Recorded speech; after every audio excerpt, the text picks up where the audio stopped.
Welcome everyone to our expert session, how Fieldstone Golf Course has grown golf revenue by 25% through optimization and improved processes. That sounds incredible, but it's all true, and we're about to find out how our expert guest, Chip Hierlihy, and his amazing team have gone about this. Chip, welcome. Thanks for making some time for us. Happy to do it. Thank you so much for having me. Brilliant. And I also have Joey Walters with us, our GM. Joey, how's things? How are you in Atlanta? A little chilly this morning, but it's going to warm up nicely here. Yep. It's a great day to play golf. Chilly is relative, right? Yes. Chip just told me what chilly is like in Michigan. Yeah, it's a little bit more chilly in Auburn Hills, right? That's very true. Although it's a nice day today. Perfect. Nice. Okay. Okay. Right. Let's tee off and allow Chip some time to introduce himself and Fieldstone Golf Course. Chip, why don't you do us the honors? Oh, well, thank you. Thank you so much for having me, and it's a tremendous opportunity. I always look forward to a chance to talk a little bit about Fieldstone. A little bit about myself. I'm a 40-year PGA golf professional. I graduated from Ferris State University in Michigan and then left Michigan right after graduation, and finally, after 30 years or so, found my way back. So happy to be back in Michigan, happy to be at Fieldstone. A little bit about the club and a little bit about Fieldstone. We're voted the #2 municipal golf course in the state of Michigan. So that's a pretty high honor for us, and one that we definitely covet greatly. We are the site of the Michigan Pub Links Championship. We hold that event on an annual basis. We are also the site of the Michigan Amateur Qualifier, which we have held for the last 5 years.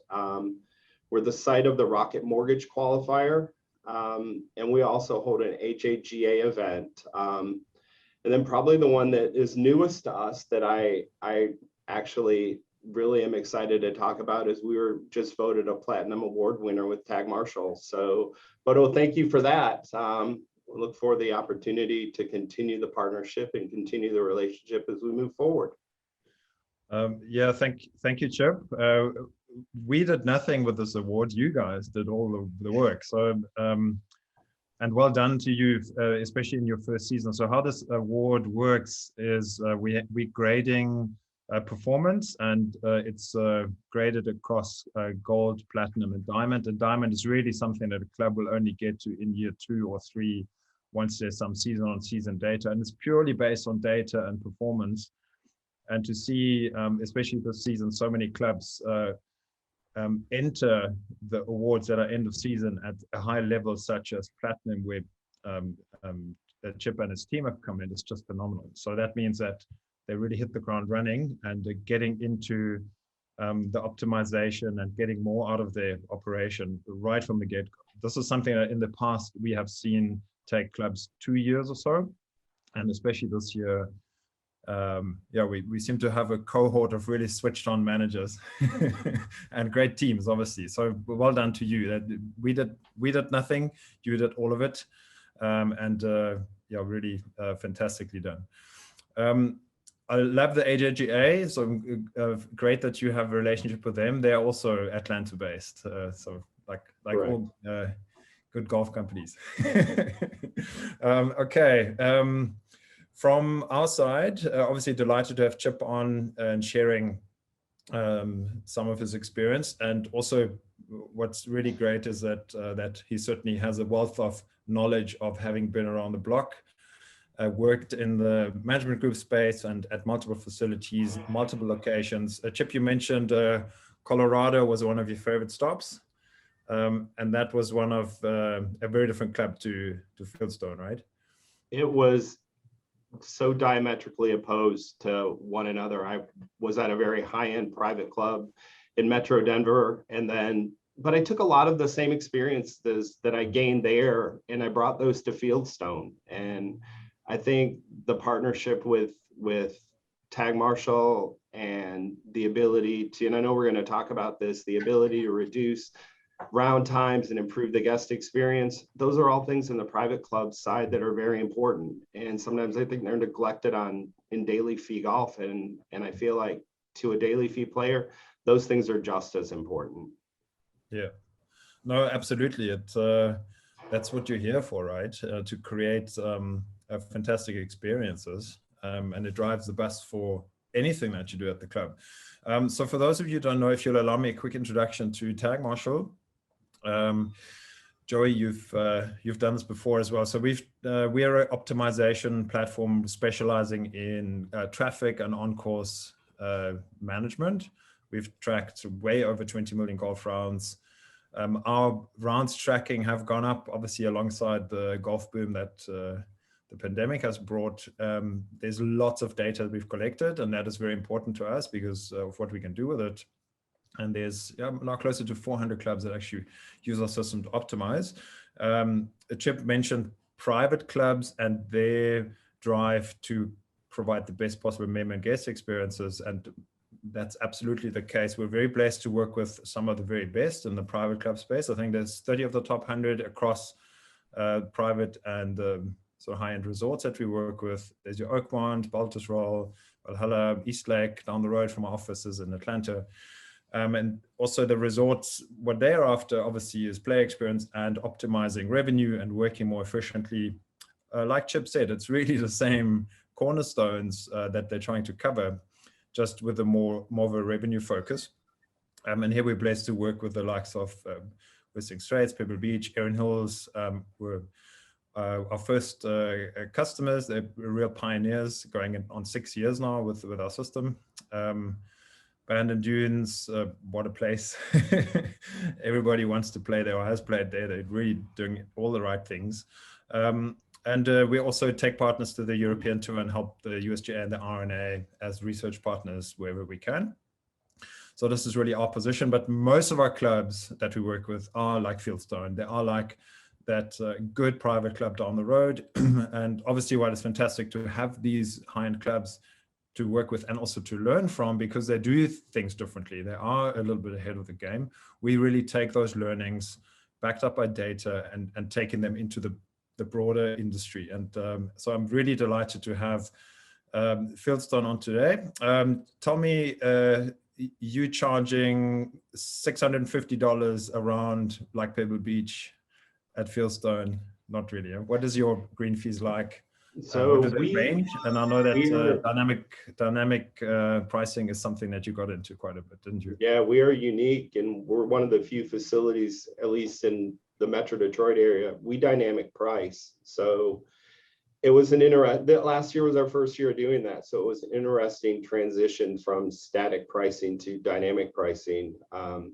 So our people always ask what our rate is, and I always quote our published rate, and our staff at the counter understand that we want to quote that and we want to explain that as a published rate. So our published rate is $71, but we can dynamic price based on forecasted demand, plus or minus 30% based on that published rate. So we could be as high as $93 and we could be as low as, I think it's $57. Mm-hmm. Just depends on how busy we are and if there's anything the global pandemic kind of has shown us is that we are busy pretty much every day. So yes, we are generally sold out.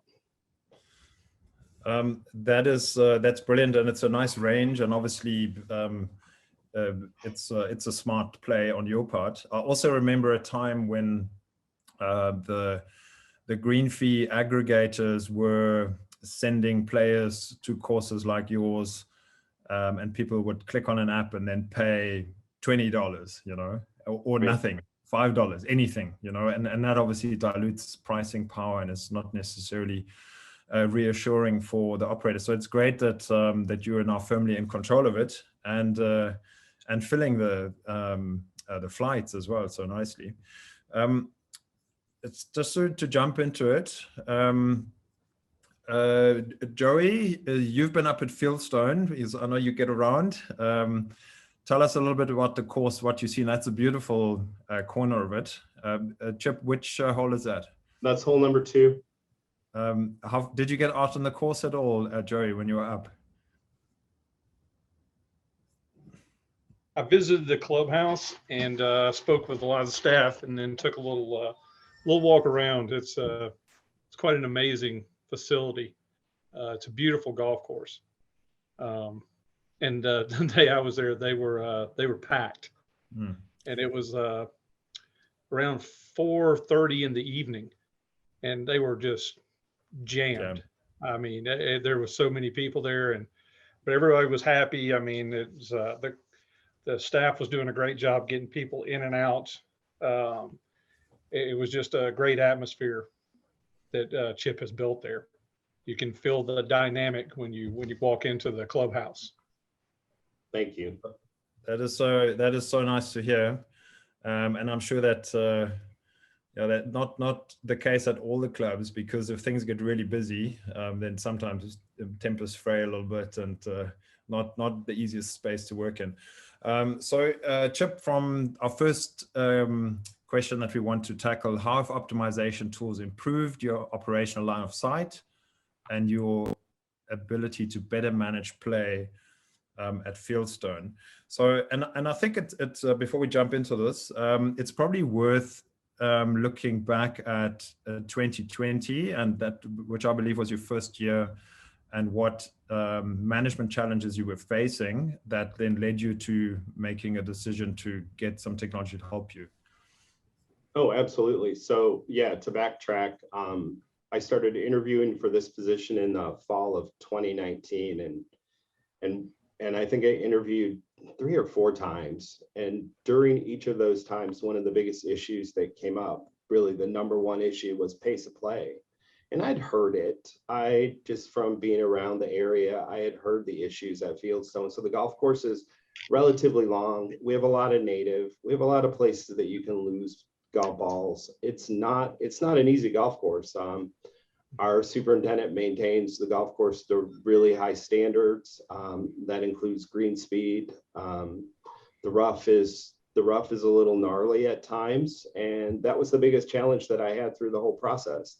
So I wanted to ride through 2020, and obviously with COVID, it was just strap in for 2020 and just go. But I noticed that we were still struggling with pace of play, despite our efforts to have player assistance on the golf course and someone at the first tee trying to make sure that we stress that pace of play issue. We still struggled with 5-hour rounds.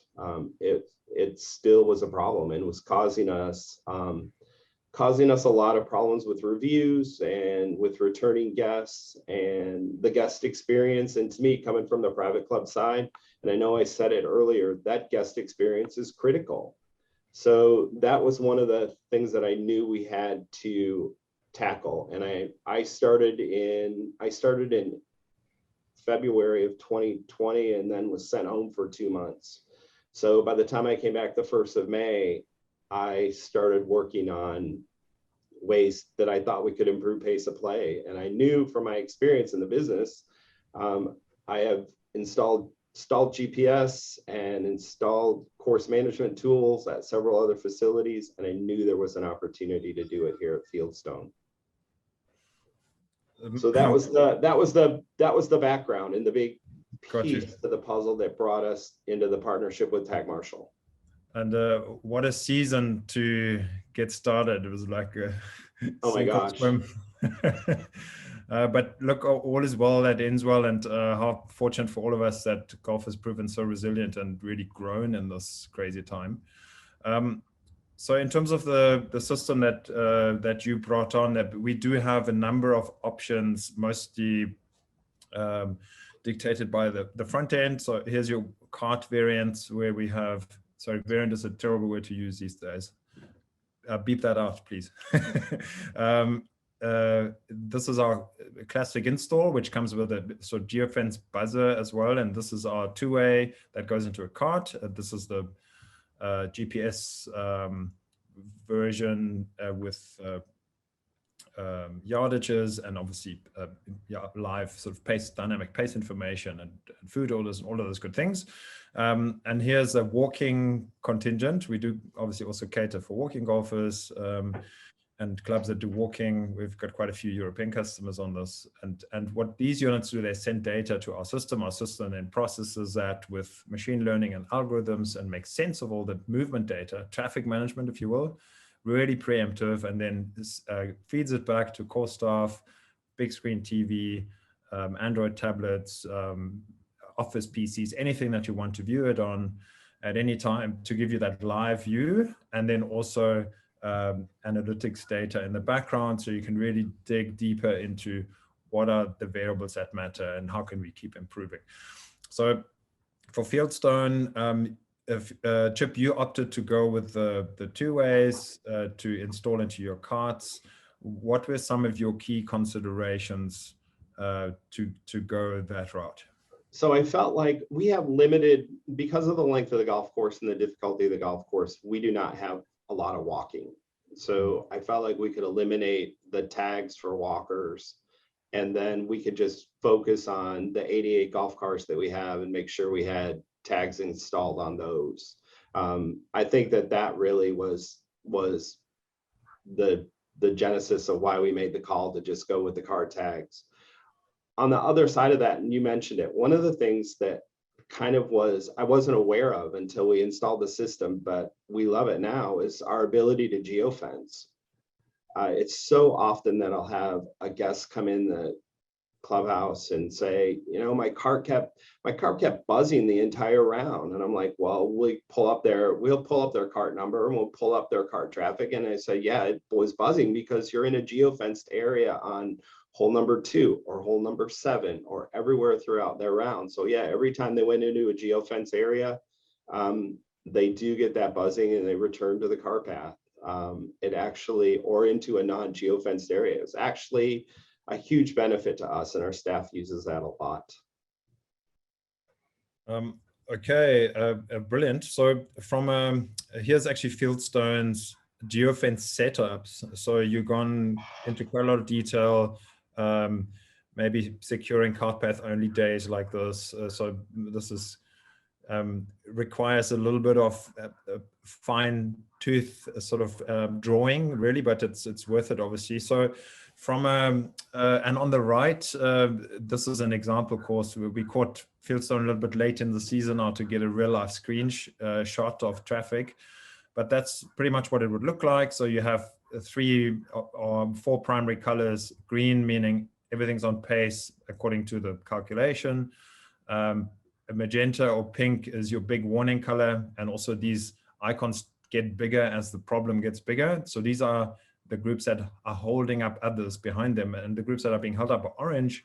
So you can immediately see the difference. Here's the head of the snake, and these are the guys trailing. And then there's another color, red, which is this one, group out of position, but not impacting anyone at this point. So Chip, from your point of view, who have you got plugged into the system? Who is looking at this on a day-to-day basis, and how does your team use this to manage things? So in this year, we have a standalone monitor that we use behind the golf shop counter, which my assistant golf professional, Alex Perry, he kind of handles that on a day-to-day basis. I also have it up in my office, so I want to know what's going on. So if I'm working on something, I can at least toggle back to another screen, and I can kind of look at the tee sheet quick, give it a quick glance. Hopefully we don't see a lot of magentas out there, because it took some understanding that, yes, red is one that you didn't really talk about, but red is one where someone is slow, but they're not holding anyone up. But the magenta color is the one that we really have to focus on. So, and then our head professional, Pete Driscoll, he also is pretty involved with that on a day-to-day basis. So those two guys, myself, our counter staff, everyone is kind of buys into what we're doing and are constantly looking at it, trying to proactively determine where we're going to have issues. And at Fieldstone in particular, we can find issues really early in a round. and chances are pretty good that unless it's a lost ball on number 2 or a lost ball on number 1, those issues are going to continue throughout a round of golf.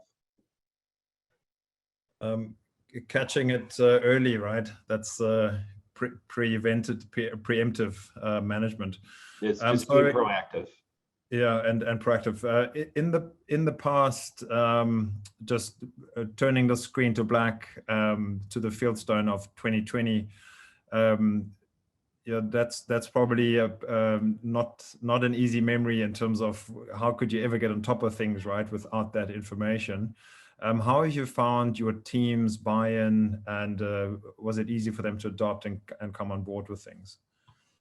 I think it took probably 6 to 8 weeks, a month and a half, 2 months before they fully bought in. But they definitely buy in now. I hear conversations with guests that will come in and talk about their round and talk about their pace of play. And it's nice to actually be able to say, well, what cart number were you in? And be able to pull up that data and have data-driven discussions with the guest about pace of play. And more often than not, their experience is not exactly the experience that we get through the data. So once you can bring them back to a data discussion, it becomes a much easier conversation to have. And we're not always perfect, but we do our best to manage the guest experience. Yeah, we're going to look at some data in just a minute, and you are getting it right many times, and it's a continuous effort, right? It's never done, and you can always do better. And I think you really understand that. Maybe just one last comment here. This pace trend is quite an important metric, because here we're showing how the foursome or the group went hole by hole. So you can then see a trend as it starts to develop, or maybe if it's a one time like this particular one, they probably lost the ball. Maybe even two in a group have lost the ball. You can see that immediately without even going out there. And I think what I'm mentioning here, Chip, without even going out there, has been a big benefit to your team in terms of actually managing things, and also the ability to just send messages to people and make them aware without having to drive out. So how do you do that? And also, what is the message that you give to people if you do intervene, just to remain constructive, but still get the most out of it for everyone else out on the course? So we typically start with the two-way communication. We'll just communicate with the guest from the golf shop. We do have 2 Android tablets that our player assistant and our starter use. So when we have to go out on a golf course with somebody, we're taking that Android out, we're taking that data out, and actually having discussions with them that are totally data driven. You're 14 minutes behind pace. We typically allow this pace to play this hole. You're holding up this group and this group and this group behind you. We need to get you to move back into position so that we just tell them, we'd like you to change your color back to green. And we try to get them to do that. And then I usually leave them, but I always come back and check, and I let them know if we've seen improvement. And more often than not, we do see that improvement. That sounds like a really constructive conversation, and I'm sure that the players are actually responsive, and then we knew we could do it, and of course we're on pace. That's probably a good thing for them to take away. One of the things that I know that you're rightly proud of is you've got a really accurate handle now on your round time, and just anecdotally, it is quite a difference to many of the days that you would have had last season. So yeah, and we want to talk about what you've been able to do with this newfound flow and control in terms of adding capacity. But firstly, tell us quickly of your improvement that you have been able to track and achieved, obviously with that proactive management. Certainly. So like I said earlier, our pace of play in 2020 was plus 5 hours. We were never under a 5-hour round of golf. So when we installed Tagmarshal, we set up a goal pace. Well, that goal pace was originally 4.5 hours. And it was that pace at Fieldstone for about 2 or 3 months until we got into June.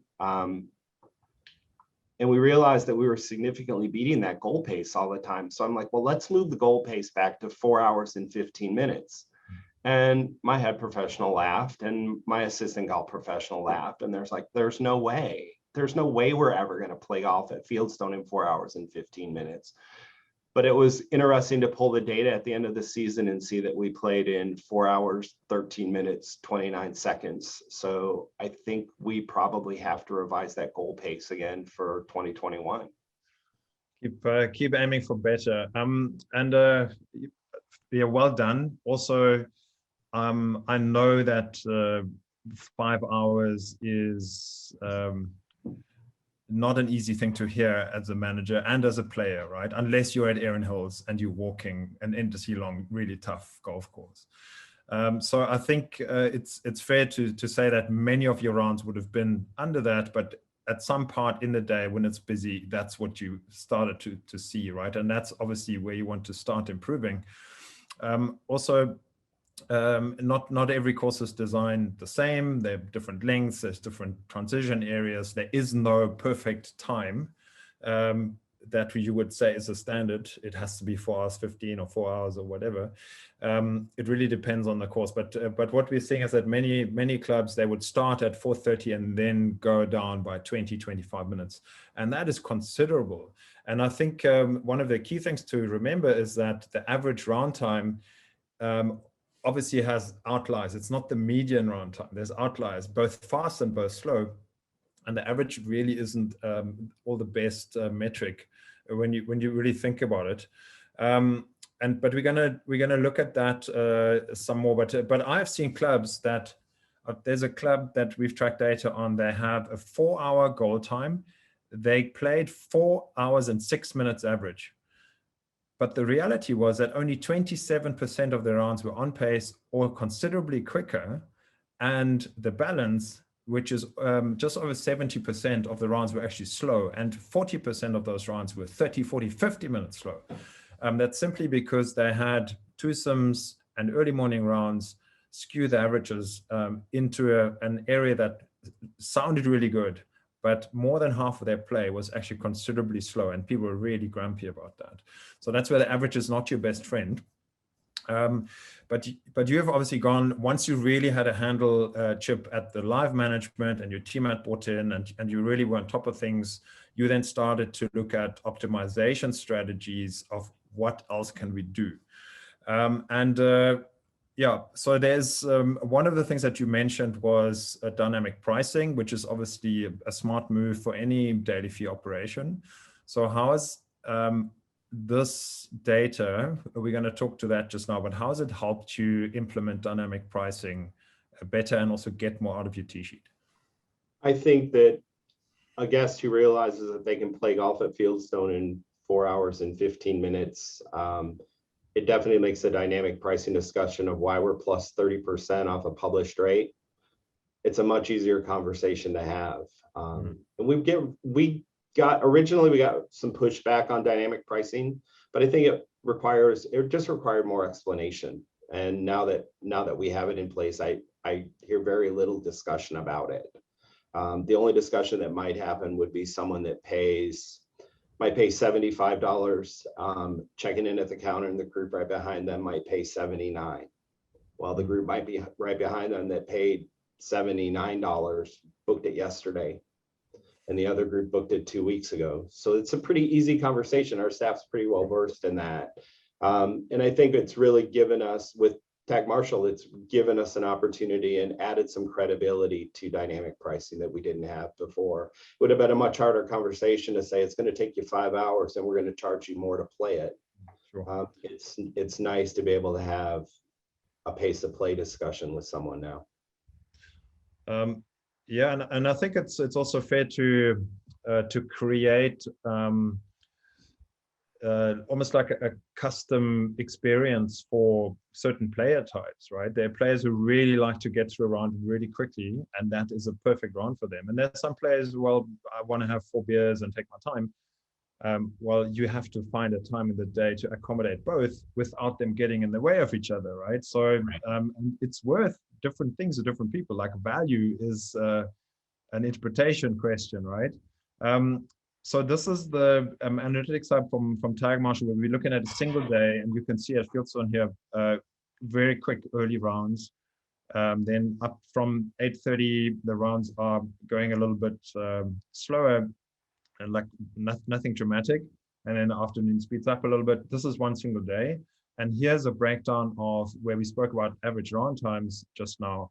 We're actually showing the data on a day by day, week by week, month by month basis. How is this broken down?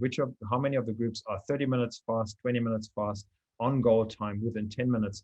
And you can see that this day at Fieldstone, a busy day, came through at 90% of the rounds on pace, faster or within 10 minutes, and only a very small percentage went over. So this is certainly success as far as your day is concerned. And then what we also do is we visualize how your day's profile looks in terms of versus your target goal time, where the classic golf club would have one flat goal time to play against. But once you have this data, and I know, Chip, this is something that you and the team are exploring now, is to have dynamic goal times and stagger your day more in line with the play profile, and obviously get further control over things. So I don't know to what extent you have advanced on this, but it's certainly something that that has piqued your interest and that you've also used to create additional capacity. Can you talk to that a little bit? Sure, happy to. So we do play at Fieldstone. We play quicker in the morning. I think most facilities do. I think those senior golfers we get in the morning tend to play a little faster, and Fieldstone certainly no exception. So the interesting part of this discussion, I think, is that we reached out and almost simultaneously we got into a discussion with the Tagmarshal analytics team. So let's talk about this pace of play, and let's talk about how quick we're playing in the morning. And I hadn't really, I knew we were playing quickly in the morning. I knew it slowed down a little bit midday. I took that on myself and our staff too. We've got to do a better job of watching things after 10 o'clock, making sure that we're recognizing issues quickly, making sure we're proactively out there on the golf course and when people need to see us. But one of the things that came out of that analytics discussion is we typically operate Fieldstone on 9-minute tee times. So we said, well, what if we went to 8-minute tee times in the morning? And in season for us to go from 9 minutes to 8 minutes, that averages 3 additional tee times before 10 a.m. And at $70 for a round of golf, times 3 starting times, it's pretty easy to do the math and come up with the additional revenue gain that you get by that. I think for us, and we didn't explore it, but I think it's something I want to explore next spring, is do we take some of that back in the afternoon, or at noon? Do we go to 10-minute tee times just to improve the guest experience and pace of play during that really busy time, and spread them out on the golf course a little bit more? Because for us, it's all about revenue and it's all about expenses. And if I can generate additional revenue in the morning, I feel like we can give some of that back in the afternoon to improve the guest experience. Yeah, well played, and it's fantastic. Like I said earlier, and I can't applaud you enough for how quickly you have jumped at this opportunity, because it's something that our team obviously helps many clubs with, but some of them take a little bit longer to take the step. And hats off to you, making hay when the sun's shining. And I think that the results in terms of revenue gains for you guys this season have really been impressive in terms of additional green fees. So I know that there isn't a golf club in the US that hasn't had bumper traffic and bumper revenues, right? Get it. 2020 was fantastic. But would you, like, from your point of view, what's been the difference between the 2 years, 2020, obviously high play volume, but in 2021, what have you been able to achieve from a revenue point of view over and above that with those additional treatments that you mentioned and so on? Yeah, 2021 has been a little bit of a continuation of 2020, but our rounds are actually declined a little bit from 2021 while revenues increased 25%.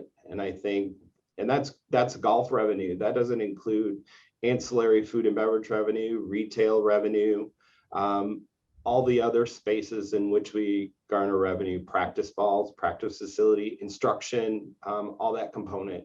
So yeah, I feel like because we're able to put more people on the golf course and be more proactive in getting them around the golf course and improving that guest experience, it has helped not only with greens fee and cart fee revenue, but it's also helped with ancillary revenue. Sure. And I think it's worth pointing out that you really are getting the best of both worlds here in terms of you are looking after something that is really important to players, which is their time and the flow on the course, right? So that's a check, well done. And now you are creating more capacity in a smart way that does not jeopardize that experience for players. And over and above that, you've been able to save on labor hours. So like we've have many discussions with labor shortages is a topic that comes up. And also, labor costs obviously keep going up into the future. What have you seen in terms of savings and maybe having your staff resource allocation more accurate? How's that played out for you and what's that worth to the club?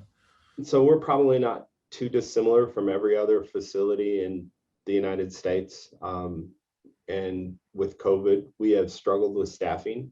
But we actually reduced labor expenses to prior year. A little bit of that may have been due to staffing, but primarily I have generally the same number of bodies that I typically always have. They're just our part-timers. They're all part-timers. So they work a little less. And we've actually been really successful in making sure that we're proactively managing pace of play on the golf course. And I don't just have player assistants riding around the golf course trying to figure out what's going on based on just observation. If we go on the golf course, there's a reason and there's a discussion that's going to be had. And I think it's really helped us, and we've definitely seen savings on the expense side because of it. Yeah, well done. And again, like it comes down to buy-in, putting some operational changes and discipline in place, and then continually pushing for better. And I had to laugh a little bit when you said earlier, well, I want to now attack a new goal time for next season, but the truth is with the dynamic goal time setups, where you're starting your day quicker and you're communicating that to players as well, your goal time staggers throughout the day, but your average goal time then comes down, and that is a strategy that we're seeing so many clubs have success with. Talking about strategies, Chip, what are you looking to do in 2022 in terms of you digging into the data and working with the analyst team a little bit? Additional things that you want to do in 2022, where we're obviously hoping that we can defend the volume of golf that we've been gifted with. And I want to just throw fast lane golf in as a discussion point.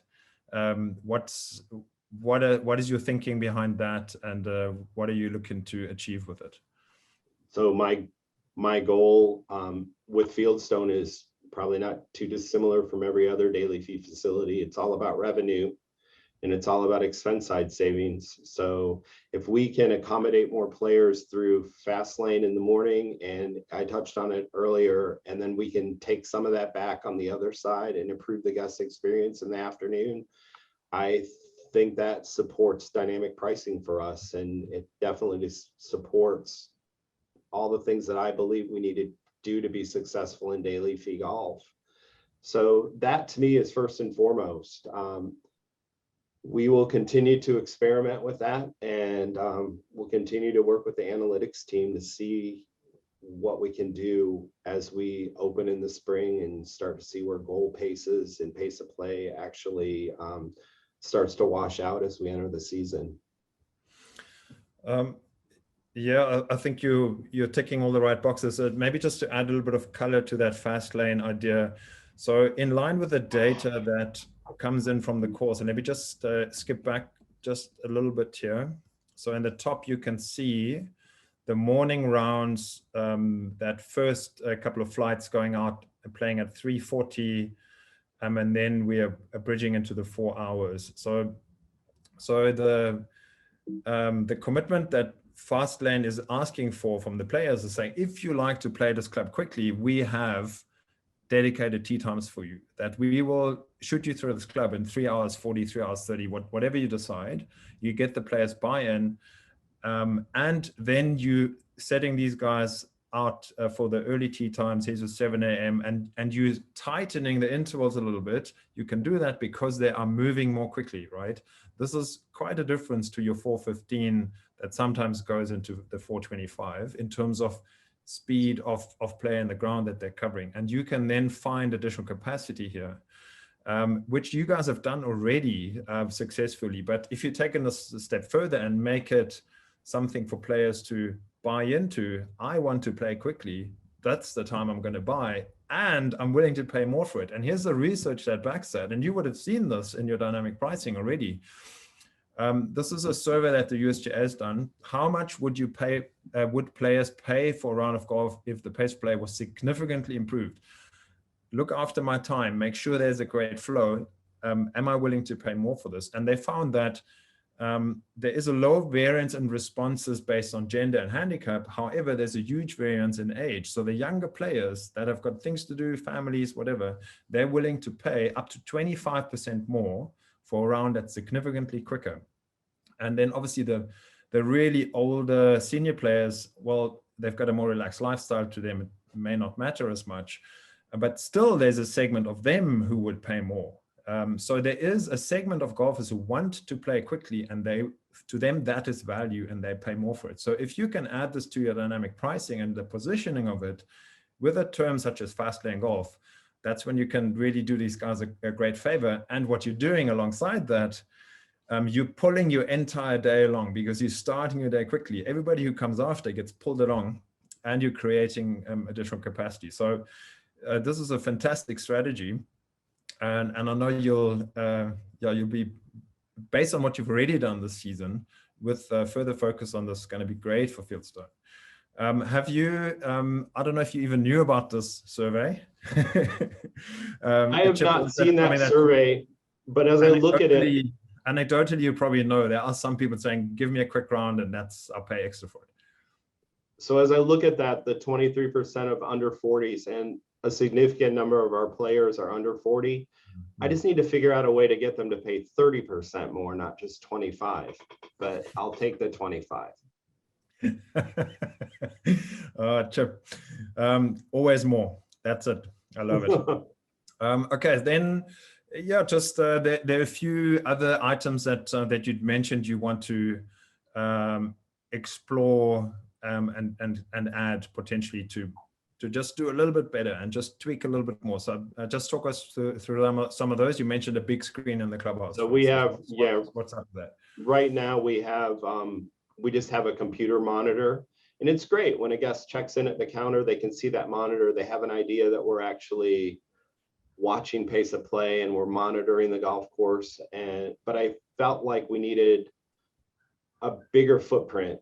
So I have a big screen that's coming that we're going to install at the back of in the back of the clubhouse, right where the guest checks in. So, but that screen is going to be a 70-inch screen, so they can actually see that we actually are, and they can would be able to go in there and review their round if we'll connect it all through our point of sale, so they can actually see it, and through Tagmarshal. So that we can actually have those data discussions on a big screen with them, which I think is going to be critical. Yeah, variable goal times, you touched on that. The one piece of it that we haven't used that I definitely is on my radar screen is the use of advertising. I want to take, so if you have never played at Fieldstone, Fieldstone finishes at number 9, and then typically on the front side, and then 10 and 11 are on the same, in the same exact location as number 9. So a guest typically will finish 9, come to the clubhouse, go back and play 10 and 11, and then it comes back, they come back by the clubhouse again. I kind of feel like that probably adds somewhere between 10 and 12 minutes to a round of golf. If we can just get them, if we can do a better job of letting them know, please play holes 10 and 11 before you return to the clubhouse, I think that might be the clincher for us as far as reducing our pace of play. We have not used the food and beverage ordering module, which I definitely want to be part of, and I want to get that going for next year. And then for us, the piece of it that's my big winter project is to sell that additional revenue and sell some advertising on through the ad module. So we're looking forward to the opportunity to do that and explore that through the winter. Great. So lots of more and extra to come. Joey, I know that you're very familiar with another Michigan course that has done really well on the advertising front, right? Yeah, it's one of the Northern Michigan courses. Actually, when I was really pleased when I went to visit them. They were very happy that they were getting the Tagmarshal system for free because they had sold all their advertisements to cover the cost of it. So they're getting all the benefits of the Tagmarshal system for absolutely no cost to them, which was phenomenal. And they really took an aggressive approach and went out and sold those ads. And they actually have a waiting list now for people to get on that system with them. So it's been highly successful for those guys. And there's a lot of local businesses there in Auburn Hills that I'm sure would jump at the opportunity to get some advertisement with you guys, Chip. I think so too. I have a laundry list of people that I have to go through this winter. Okay, brilliant. So we are firmly on pace, like I promised. Are there any questions in the crowd? Thank you so much, everyone, for listening in, and thank you, Chip, for the fantastic insights. If you have any questions, please shoot them out. I also want to quickly introduce Ashley Bryan from our team, who is our partnership executive for Michigan. So Chip, I'll make sure that Ashley puts you in touch with the guys at Arrowhead. I'm sure they've got some notes to share on the advertising and how they price things and how they're going. I look forward to that. It's always helpful. I think there's a chat question that's come in. Okay. As a public operator, how do you know who plays quick and charge price increases accordingly? Is this a conversation one-on-one, or how do you go about that? So for us, we see a lot of repeat players. I generally know how quickly they play and who they are. But in my opinion, if someone comes in and we don't know who they are and say they want to take one of those early times, we'll have a discussion with them about pace play on those fast lane times. And if they're not adhering to it, one of the beauties of our point of sale system is Tagmarshal, who partners with 4UP. 4UP allows us the ability to just not allow them to book those tee times in a fast lane time anymore. So we will have to experiment with it. We'll have to let them do it once, but then they won't be allowed to book back in those times again. So we'll have some control over that. Yeah, that's great. Maybe worth noting that we've got integrations with most of the leading tee sheets, but 4UP is certainly a great tool, and this is a perfect integration success example. So it allows you to do that based on the data you're getting from our system. I know that many of the resorts, they have this built into their check-in routine. Have you played here before? Yes, no, so that people know what to expect. How do you like to play your golf? What's your handicap like? So that they can allocate tee times that are appropriate. With you, the landscape is a little bit more fast-paced, but as you're saying, you have so much repeat play, you can really create a culture around that. If you want to play early at Fieldstone, here's the expectation, and the players who want that, they will put up their hand and even pay more for it, like the research has proven. Okay, there are no more questions that I'm seeing. Joey, do you have a question or observation? I'm throwing in the deep end. You know, I want to know maybe from Chip, how has he been able to reutilize some of his workforce? You mentioned earlier about kind of doing more with less. You know, what has the system allowed you to refocus people in some other areas to improve player experience as well? I think it's allowed us the opportunity for, so I have like I said, I'm the only full-time employee at Fieldstone. So right at Christmas, I'll be the only one here for about 3 months. So during season, it's a very compressed season. It's very busy. I have staff that in 2020, they were working 7 days a week because we couldn't find enough people. Now I feel like we can allow them some work-life balance and some flexibility in their lives to actually get out and do some things, and maybe even play a little golf every once in a while. It's something we all get in the golf business because we love to play and we love to teach, and it seems like the longer we're in it, the less we do of either. So I look forward to the opportunity of being able to get out. But no, it's really allowed us to take what is a pretty streamlined staff anyway, and just allow them to create a culture where we get the job done and we still allow some flexibility on the free time. We outsource our golf maintenance, so it's not like I can say that we just move those guys to golf maintenance and have them do projects. But I think the flexibility with work-life balance is probably key and probably number one in that. Yeah, I agree. I think that's a big key to retaining folks these days, with the shortages in labor that we're all experiencing as a whole, right? Is how do you balance that and keep a staff and keep them happy, Right. so they do provide that player experience, you know. And I think you've done a good job there of doing that. I've witnessed it firsthand at coming into the clubhouse, and those people are very receptive and they're very attentive, and just in a general good mood when people do come into the clubhouse. So it kind of sets the tone for them there. So I commend you for having a great staff there. Thank you. I think the world of our team, and I wouldn't be anywhere without them. So without them, we would just be struggling with 5-hour rounds of golf again. Yep. So thank you. I will tell you this: they live on that map. They do. I walked into the clubhouse just unannounced, and they were on the map. They were watching it to see what's going on out there. So I was quite impressed.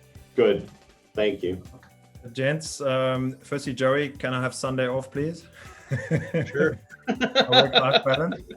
Gents, thank you so much for your time. Chip, that's been phenomenal, and I'd love to do another session deep diving into the fast lane and how that has worked out for you maybe later next season. I look forward to that. And thanks everyone for your time. Thanks for the questions.